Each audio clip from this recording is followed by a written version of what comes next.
Galera, olha só, eu tô cansado, tá? Eu tô cansado e meio triste. Esse vídeo aqui nem era pra eu estar gravando vídeo esse horário. Só que esse react merece ser feito. E quando uma coisa merece ser feita, a gente pega e faz. Então eu tô admitindo logo de cara, tô cansado. Se você vier falar aqui que eu tô com olheira, que não sei mais o que, ó, café, tá? Então, já tô avisando antes já. Mas galera, esse vídeo aqui é um vídeo que na thumbnail, no título, você já viu, é do Daniel Pax, o pastorzão, ou ex-pastorzão, sei lá, gerou polêmica, falando umas coisas que crente não gosta, que ele tem feito bastante. E você vai dizer, é um vídeo sobre ele, sobre os argumentos dele. Você clicou, não é um clickbait não, Mas cara, eu queria que esse vídeo fosse um vídeo sobre você, fosse um vídeo sobre mim, sobre a nossa fé, tá? O que eu quero dizer com isso? Se quando alguém apresenta um questionamento à nossa fé, uma argumentação que coloca em xeque a estrutura lógica daquilo que a gente crê, se quando alguém apresenta um argumento desse tipo, a gente entende isso como uma ofensa, será que a nossa fé não é muito frágil, não? Será que não é um problema não do argumento do cara, mas da nossa fé, da nossa fragilidade? Eu acho que vale a pena a gente pensar sobre isso. O vídeo que a gente vai reagir apresenta argumentos lógicos que merecem respostas ou uma consideração intelectual mínima que responda com robustez. Se não dá para dar uma resposta definitiva, pelo menos algum tipo de contra-argumentação robusta, o que o Daniel falou merece. E é o cansaço que eu vou compartilhar com vocês. É um vídeo de gente cansada. Não é um vídeo de ei, YouTube, beleza? Seja bem-vindo ao meu canal. Não vai rolar. Eu tô cansado e, tipo, o próprio vídeo, ele carrega uma certa tonalidade de tristeza. Eu não vou ficar aqui fakeando emoção de youtuber, não. Não hoje, tá? Então, ó, até a minha apresentação vai ser assim: olá, eu sou Vitor Fontana, esse aqui é o meu canal, ele pode ser um pouco o seu também. Para isso, você já sabe, se inscreve no canal, blá, blá, blá, blá, blá. Beleza? É isso. Deixa o like, comentário e é nóis. E dá uma passada na descrição e vira membro e compra os meus cursos aí. E é nóis e é isso aí, não vai ser nada além disso não. Dito isso, vamos chamar o Pax emagrecido para nossa mesa aqui de conversa, e ele vai falar umas paradas aí que provavelmente no lance aí da fé tem gente que vai ficar meio chateado, tá? Então, senhor ex-pastorzão Daniel Pax, se tá aqui no título do podcast, ele falou pro John Cast, tá? Eu ouvi o podcast inteiro, inclusive. Créditos pro John Cast, se você quiser assistir, vai lá no John Cast e ver o negócio inteiro. Aliás, o corte deu muito mais view do que o podcast, então vai lá, dá um view, dá uns 5 minutinhos de retenção, deixa o like pro cara que fez o podcast lá. Dito isso, vamos deixar o Dani falar. Dani, fala aí o que você tem pra falar e vamos ver se eu consigo responder alguma coisa. Mano, Jesus não te faz feliz, velho. Jesus não te faz feliz. Por que ele te faz feliz? Ele não aparece, ele não fala, ele não faz nada. Você sofre pra caramba, mas quando acontece uma coisa boa, você fala, foi ele. E me deixou feliz. Pô, assim é fácil, velho. Eu não faço absolutamente nada e quando alguma coisa dá certo, eu atribuo e agradeço a ele. E quando dá ruim, eu falo, obrigado, porque tá me dando uma prova pra eu ficar melhor. Ou seja, ele nunca perde, mano. A ideia, essa narrativa da igreja de, tipo, de alegria, de felicidade, na verdade é só um vazio gigantesco, mano. Porque você já nasceu devendo. Você já nasceu devendo. Aí um cara morreu no seu lugar, que você nem pediu, mano. Eu não pedi pra ele morrer no meu lugar. Não, mas ele morreu no seu lugar, ele pagou o preço por você. Mano, eu tô com meu nome sujo, velho. Se você pagar minha conta lá, mano, e limpar meu nome no Serasa, eu vou falar, John, obrigado, mas eu não pedi, velho. Desculpa, mano. Eu Na hora que eu pudesse, eu ia resolver. Não, agora você me deve e você tem que fazer. E você tem que agradecer. Você entende? Tipo assim, você já nasce com um peso, mano. Você já nasce com uma cobrança. Tipo assim, não, mano, eu tô devendo, eu não mereço, eu não posso ser feliz. E aí você não pode mesmo ser feliz, porque transar não pode, que é pecado. Beber não pode, que é pecado. Não, balada não pode, tatuar, não. Era muito fácil saber o que era pecado. O que é pecado, mano? Te faz feliz? Faz, pecado. Tome a tua cruz e me siga. Você tem que se lascar, velho. Então, olha que loucura, mano. É um ciclo vicioso, absurdo. Tem um monte de ponto aí, todos eles merecem resposta. E é muita coisa e se prepara, porque você vai ter que ouvir isso aqui de novo, porque da próxima vez agora eu vou reproduzir e interromper. Antes disso, entretanto, eu quero te dizer que eu vi isso daqui pela primeira vez no Reels, no Instagram. E vendo pela primeira vez lá, eu dei uma olhada no primeiro comentário. E um monte de outros comentários tinham coisas parecidas. E o primeiro comentário que apareceu ali para mim foi algo assim, mais ou menos. Pô, o maluco fez a bariátrica e drenaram o cérebro. Humor é humor, não vou ficar julgando, tá? Mas assim, se eu preciso recorrer a esse tipo de ofensa quando a minha fé é questionada, porque aí ele fez um questionamento crítico, ácido, talvez, mas é um questionamento de ordem lógica, com premissas, com desenvolvimento, com conclusão. Se a minha reação é uma ofensa pessoal, será que o cara não tocou num ponto sensível lá no meu coração e a minha fé ficou fragilizada com isso, ou já estava fragilizada, então a única resposta que dá para eu dar é uma ofensa? Será que não é isso? Outra coisa, é uma resposta condizente com quem tem fé em Cristo Jesus? Bom, se você tem fé, sei lá, nos mercados e na ação livre deles, talvez esse seja o tipo de resposta que caiba. Se você tem fé na revolução do proletariado e a sua ditadura que levará ao comunismo, talvez essa seja uma resposta que caiba, não sei. Agora, se a fé que você professa e é a fé que está sendo questionada aqui, é a fé em Cristo Jesus, cabe esse tipo de reação, então a gente vai lidar com os argumentos do Daniel aqui, porque são argumentos com um fundamento que merece resposta. Isso aqui não é argumento bobinho que ele deu, não. Tratar isso como argumento bobinho é subestimar a inteligência de quem fez o argumento e subestimar a nossa própria inteligência. E mais que isso, a gente precisa responder com a seriedade que esses argumentos merecem. E o que eu quero dizer com isso? A gente vai lidar com esses argumentos. A gente não vai destruir, a gente não vai refutar, a gente não vai. Ah, fulano de tal destruiu, fulano de tal jantou. Não, a gente não vai fazer isso. A gente vai lidar com esses argumentos, com sobriedade e com seriedade, sem a animação típica do YouTube. Tá? E se eu perder você no meio do caminho, falou, não falou nada, tá enrolando e tal, não tô nem aí. Vai perder retenção. Vai perder retenção, pode ir embora, não tem problema nenhum. Agora, o argumento do cara, o argumento do cara merece que a gente lide com ele. Aliás, boa apologética começa dessa maneira, com a gente lidando com o argumento do outro. Tem um livro importante do Alistair McGrath, vou colocar o link aqui na descrição, Apologética Pura e Simples, em que o grande argumento do McGrath diz respeito à maneira, à forma como a gente faz apologética, e uma das coisas é essa, a gente não destrói argumentos rivais, a gente lida com eles, é outra coisa. A gente se debruça sobre eles, leva a sério, encontra eventuais inconsistências, responde a essas inconsistências, traz aquilo que tem de consistente para casa, rumina sobre isso, tenta elaborar respostas e tenta fazer com que a nossa fé seja mais sólida, mais madura, a partir de uma resposta mais sofisticada que foi provocada pelo questionamento do cara. O questionamento que ele está fazendo não deveria provocar em nós repulsa, vontade de xingar.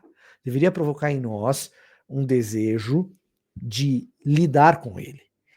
E nesse exercício de lidar com o argumento posto, a nossa fé se tornar no final dele, no final desse exercício, uma fé mais sólida, mais robusta. E até mesmo a gente vai conhecer a Deus melhor depois desse exercício. Então essa é a ideia. É assim que a gente faz. Olha, é por isso que às vezes você entra no canal aqui, você queria que eu batesse em fulano, que eu fosse enfático com cicrano e tal, e você não vai ver muito isso nesse canal. De vez em quando é muito absurdo, você até vê, mas você não vai ver isso muito aqui nesse canal, porque não é meramente um exercício de etiqueta, não é meramente um exercício de não, temos que ter classe, embora eu valorize esse tipo de coisa, de fato. Não. É porque aqui a gente faz, eu tento fazer, né, um exercício de sobriedade com os argumentos que colocam questionamento na fé que eu tenho. Então, vamos voltar ao 1107, 1107, que é onde ele começa o argumento, e agora a gente vai ouvir o que ele tem a dizer, parando e respondendo. E vamos ver se eu consigo responder alguma coisa que seja útil a partir dos questionamentos que ele está fazendo. Então vamos lá. Mano, Jesus não te faz feliz, velho. Jesus não te faz feliz. Por que ele te faz feliz?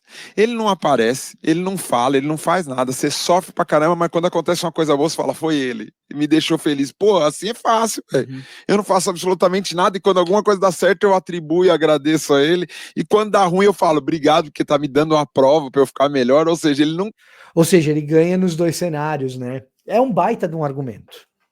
É um baita de um argumento. Você achar que é Jesus que está te fazendo feliz, é você que achou. Estou fazendo aqui o argumento dele, né? É você que achou. Você que está qualificando as coisas boas da sua vida como ação de Jesus e as coisas ruins como ele permitindo acontecer algo ruim na sua vida para você se tornar uma pessoa melhor. Assim fica fácil, o cara sempre ganha. É um baita argumento, é um argumento lógico, do ponto de vista lógico, assim, merece resposta.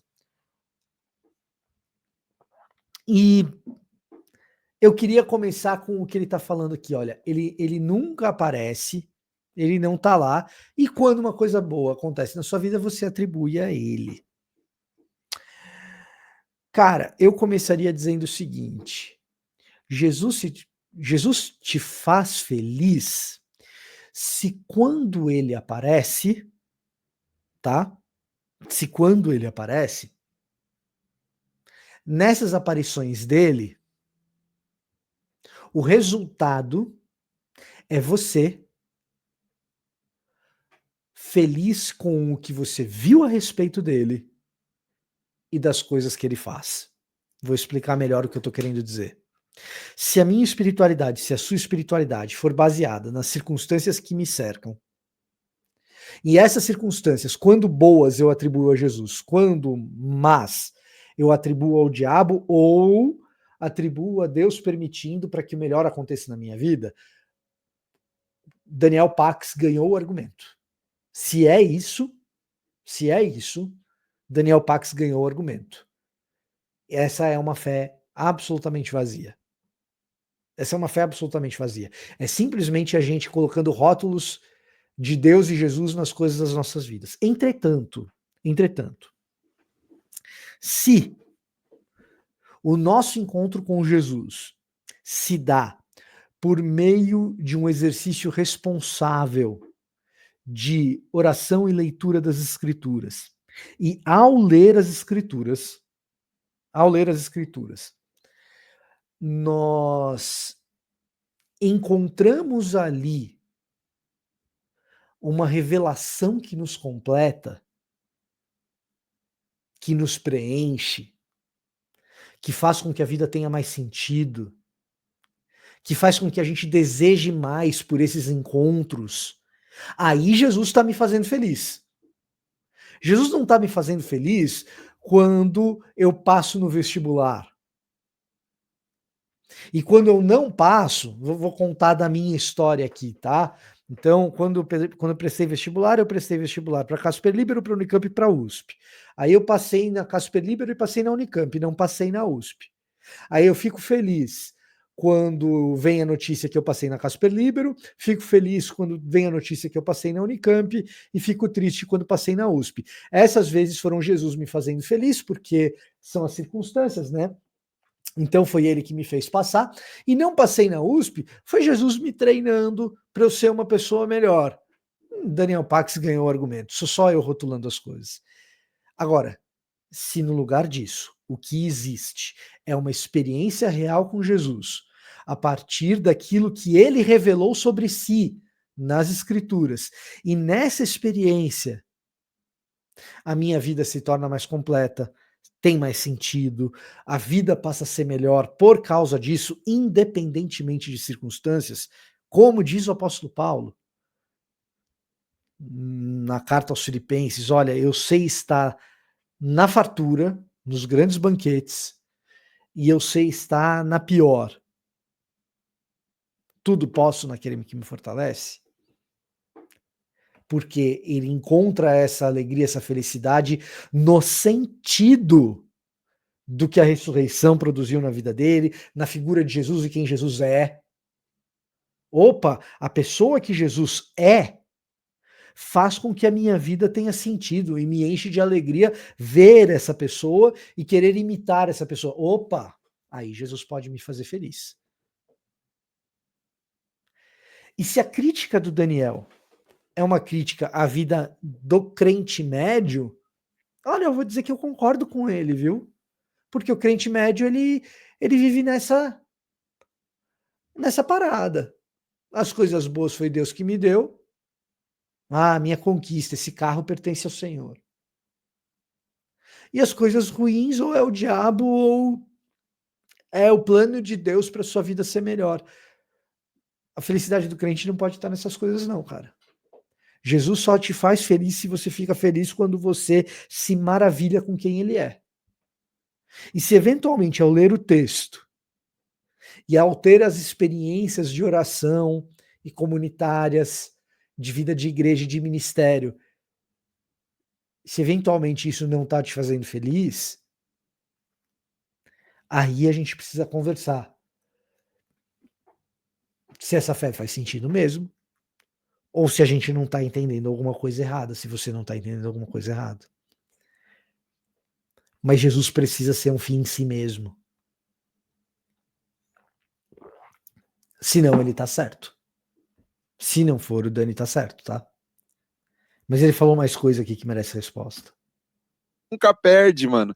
A ideia, essa narrativa da igreja de tipo, de alegria, de felicidade, na verdade é só um vazio gigantesco, mano. Porque você já nasceu devendo. Você já nasceu devendo. Aí um cara morreu no seu lugar, que você nem pediu, mano. Eu não pedi pra ele morrer no meu lugar. Não, mas ele morreu no seu lugar, ele pagou o preço por você. Mano, eu tô com meu nome sujo, velho. Se você pagar minha conta lá, mano, e limpar meu nome no Serasa, eu vou falar, John, obrigado, mas eu não pedi, velho. Desculpa, mano. Na hora que eu pudesse, eu ia resolver. Não. E aí tem um problema na analogia do Pax aí, cara. Aliás, aqui tem algumas questões para serem tratadas. Eu vou começar pelo final. Eu vou começar pelo primeiro problema da alegoria que ele está fazendo. A gente não dá conta de pagar. A gente não dá conta de pagar. A gente está com a dívida e a gente não dá conta de pagar. Tá. Agora vamos lá para o começo. Vamos lá para o começo. Esse argumento do Dani, ele cola se a gente acha que pecado é um conjunto de regrinhas abstratas que Deus criou para a gente viver sob controle dele. Se a gente acha isso, e muitas igrejas acham, tá? Se a gente acha isso, o raciocínio do Dani, de novo, ele é válido.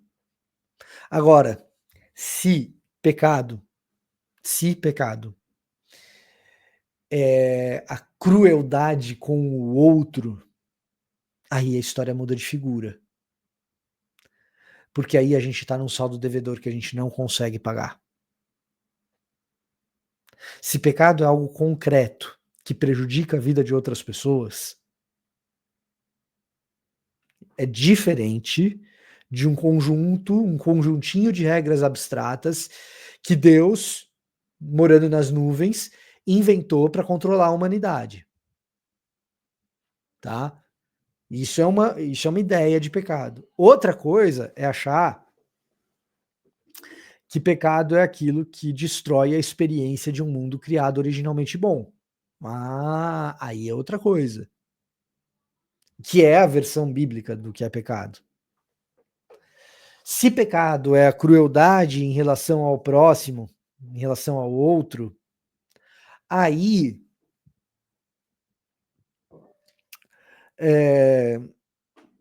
aí a gente tem que levar em consideração o seguinte ponto. Eu e você temos culpa no cartório disso, independentemente do que a igreja diz, do que a Bíblia diz ou do que Deus diz. Se você fizer uma análise sincera a respeito de quem você é, você sabe quem você machucou, quando você machucou e por que você machucou. E você sabe, assim como eu, e é duro admitir, que as pessoas que você mais machucou são aquelas que você mais ama ou deveria amar. No meu currículo, na minha trajetória, as pessoas que eu mais machuquei, com mais frequência, e falei as coisas que eu menos deveria ter falado, e fiz as coisas que mais atrasaram a vida, são as pessoas que estão mais perto de mim. Foi meu pai, foi minha mãe, foi minha esposa.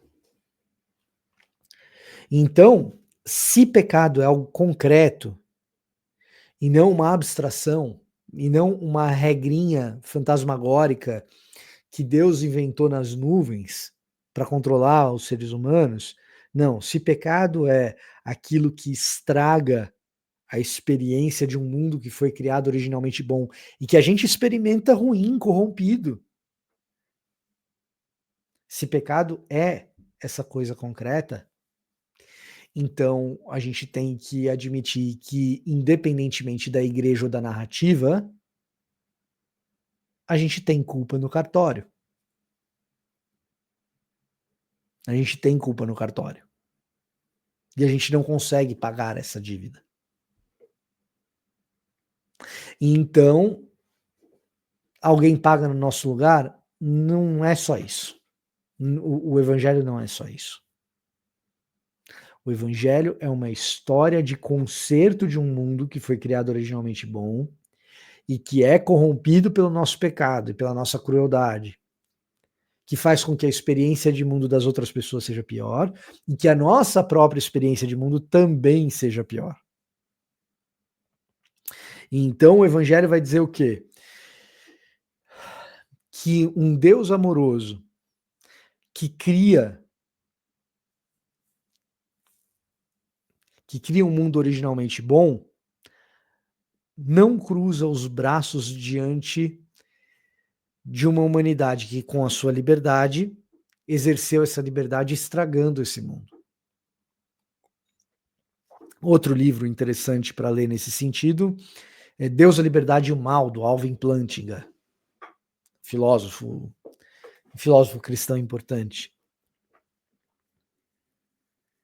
Deus não fica de braços cruzados diante do mundo que está sendo corrompido, que está sendo destruído, e então, com tanta bondade, ele entra na história e se permite ele mesmo ser corrompido por esse pecado. E começa a reconstrução do seu mundo, reconstruindo o seu próprio corpo na ressurreição. A história bíblica é uma história sobre um mundo criado originalmente bom, corrompido pelo pecado, que Deus resolve consertar. Essa história é uma história que enche o meu coração de sentido e de alegria, sim. Não a narrativa de Jesus me faz feliz quando ele me dá uma coisa boa e tá querendo me melhorar quando me dá uma coisa ruim. É outra narrativa, é diferente. Diferente de muito do que se prega no ambiente evangélico, é verdade. Mas é outra. É outra narrativa. Não é a mesma. Ah, então perceba, ah, esses argumentos todos do Pax não são bobinhos. E eles exigem a gente revisitar aquilo que a gente crê, reformular, reorganizar, para saber se o que ele está criticando de fato é aquilo que Deus revelou na Escritura, ou se o que ele está criticando é uma tradição construída no ambiente evangélico onde ele cresceu, e que, se for, merece crítica de fato. Da forma como ele faz? Talvez não. Provavelmente não da forma como ele faz. Mas a gente precisa revisitar para ver se é isso mesmo. Aí, presta atenção porque ele continua, né? Não, agora você me deve e você tem que fazer, e você tem que agradecer, e você entende que, tipo assim, você já nasce com peso, mano. Você percebe que nessa versão de narrativa que ele está descrevendo, não existe graça? Mesmo depois do sacrifício de Deus, ainda existe um peso de lei? E é por isso que eu insisto sempre, quem acompanha aqui no canal sabe, o problema número 1 da igreja evangélica brasileira se chama legalismo. Porque mesmo depois do sacrifício de Cristo, o que sobra? Sobra lei. Não existe versão da graça. E um dos motivos pelos quais isso acontece é que aprendizado hebraico, e aqui eu não estou falando da língua hebraica, eu estou falando da Bíblia hebraica, estou falando do Antigo Testamento, da cultura do Antigo Testamento. Aprendizado no Antigo Testamento se dá na medida em que você faz as coisas, e não na medida em que você entende as coisas. Primeiro você entende, depois você faz. Quando você entendeu e fez, aí sim você aprendeu. E a gente ensina sobre graça cognitivamente, mas não na prática, não exercitando a graça. E esse é um problemaço, porque a igreja fala sobre a graça, mas não aprende graça. Vou explicar melhor. Eu prego nos lugares por aí, aí eu chego e falo assim: graça é um favor? E a igreja fala, imerecido. Aí você fala, pô, esses caras aprenderam, o pastor ensinou, né? Só que você começa a conversar com as pessoas na igreja, ver como é o funcionamento das coisas, e você vê que aquele ambiente é um ambiente extremamente legalista, e você fala assim, pô, como que uma igreja que sabe na ponta da língua o que é a graça é tão legalista nas suas práticas? Porque a gente só aprende quando a gente exercita aquilo que a gente entende.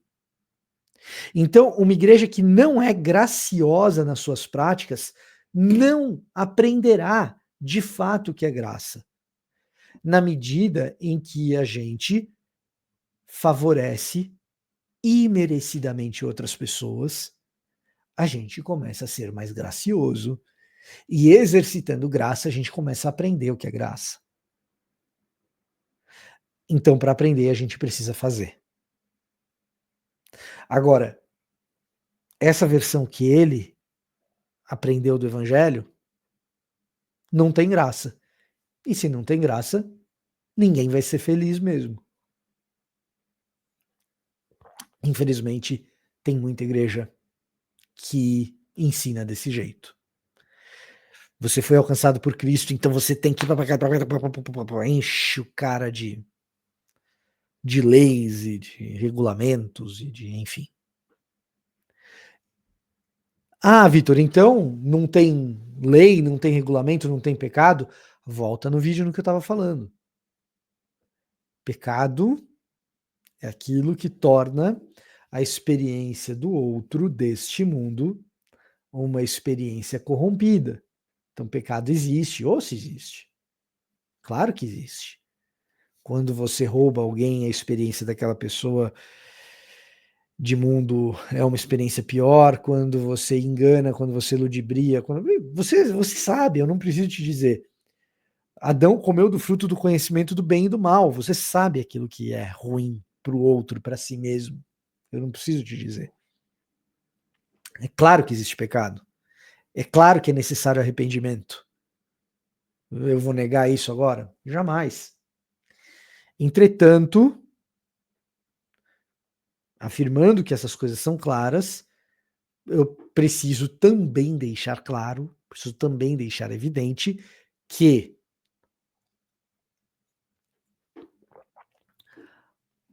nós precisamos ser graciosos. E o Novo Testamento é um Novo Testamento, ou melhor, e o plano de Deus e a Bíblia é um plano de favor imerecido da parte de Deus e de graça, e ele precisa ter um fardo leve, um jugo suave. Essas são palavras de Jesus. Você já nasce com uma cobrança de tipo assim, não, mano, eu tô devendo, eu não mereço, eu não posso ser feliz. E aí você não pode mesmo ser feliz, porque transar não pode, que é pecado, beber não pode, que é pecado, não, balada não pode, tatuar não. Era muito fácil saber o que era pecado. O que é pecado, mano? Te faz feliz? Faz, pecado. Tome a tua cruz e me siga. Você tem que se lascar, velho. E eu preciso abordar essa questão do tomar a cruz e seguir. Porque veja só, essas são palavras de Jesus, né? Assim como são palavras de Jesus, meu fardo é leve, meu jugo é suave. Como que a gente encaixa as duas coisas? Essa é a grande questão. Esse é o ponto-chave da coisa.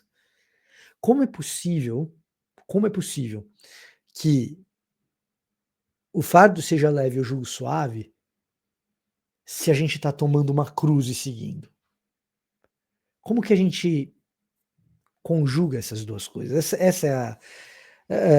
Esse é o grande desafio que o Dani está propondo aqui. Ele pode até não perceber que está propondo isso, ou talvez perceba, não sei. Mas a grande tensão na mensagem de Jesus em relação a esses pontos que ele levantou, a grande tensão é essa. Porque veja só, bom, você entendeu, eu não preciso explicar a tensão, você já deve ter entendido. E a grande questão é a seguinte, cara. Quando pecado é uma regra abstrata, fantasmagórica de um Deus lá nas nuvens que está inventando regrinhas para a gente seguir, para nos controlar, quando pecado é isso, tomar a cruz e seguir é meramente não fazer um monte de coisa porque vai desagradar Papai do Céu. É isso que é tomar a cruz e seguir. E esse fardo não pode ser leve, esse jugo não pode ser suave. Não tem como, a conta não fecha. A conta não fecha, tá? Se for isso, de novo, o Dani tá certo. Agora, não é isso que o texto bíblico propõe. Não é isso que o evangelho propõe. Porque quem toma cruz e segue Cristo não toma cruz por nada. Ou por um conjunto de regras abstratos. Cristo toma uma cruz em favor de alguém. E quando eu e você tomamos cruzes, tomamos em favor de alguém, assim como Jesus, porque dele somos imitadores. O fardo só pode ser suave, o jugo só pode ser leve, porque tomamos cruzes. Explico. Eu vejo o seu fardo ficando mais pesado. Eu vejo o seu jugo ficando mais difícil. Você é meu irmão, eu te amo, por isso eu te ajudo a carregar. Então o seu fardo fica mais leve, o seu jugo fica mais suave, porque eu te ajudei a carregar. Quando eu faço isso, eu estou carregando cruz em favor de alguém. Esse é o grande ponto.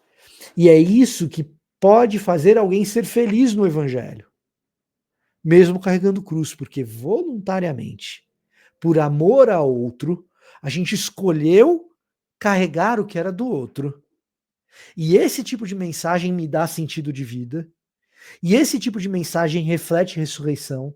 Esse tipo de mensagem reflete fé.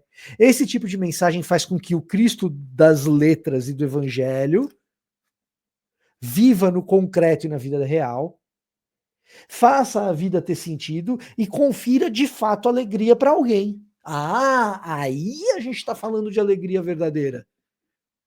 E efetivamente, quando a gente olha pessoas engajadas nesse tipo de projeto, de levar uma mensagem de salvação para um perdido, de levar água para quem tem sede, de levar comida para quem tem fome, de levar teto para quem não tem, abrigo para quem é estrangeiro, quando isso de fato acontece, as pessoas que se exercitam nessas coisas são felizes. Quando passam na USP, quando passam na Unicamp, quando são reprovados na USP, quando foram reprovados na Unicamp. O que Jesus me ensinou quando me reprovou na USP? Sei lá. E foi a alegria de Jesus que me fez passar na Unicamp? Eu nem fiz Unicamp. Eu fui fazer Casper Libero. E que bom, porque eu encontrei pessoas extraordinárias ali. Gente que eu amo profundamente, e algumas delas não vejo há tanto tempo. Gente como Thiago Dantas, gente como Rafael Luza, gente como Guilherme Conte, gente como Thiago Rosenberg, gente como Thaís Manarini Costa, gente como Roberta, gente como Fernanda. Cara, Lissandra Laila Miguel, gente que eu amo profundamente, algumas delas que eu não vejo há tanto tempo, TT Cruz, Maria Tereza, você mora no meu coração, eu não falo com você há tanto tempo, mas como foi bom fazer faculdade com você, sabe? E cara, isso encheu o meu coração de alegria. E nos momentos em que eu falhei com eles porque não fui um bom imitador de Jesus, isso me trouxe tristeza. E muitas vezes falhei. Diogo Sponchiato, Henrique Ribeiro Rosa, ou era Rosa Ribeiro? Me corrija nos comentários. Gente que eu não vejo alguns há 20 anos, que eu nem sei como reencontrar. Gente que eu aprendi a amar. Pô, isso daí me deixou feliz. E me deixa feliz porque quem me ensinou esse amor foi Jesus. Então Jesus te faz feliz quando a gente ensina a amar, como ele amou. Quando a gente começa a reconstruir na vida dessas pessoas alguma coisa porque Jesus reconstruiu na nossa vida, aí você encontra felicidade. Isso é o evangelho. Isso é o evangelho.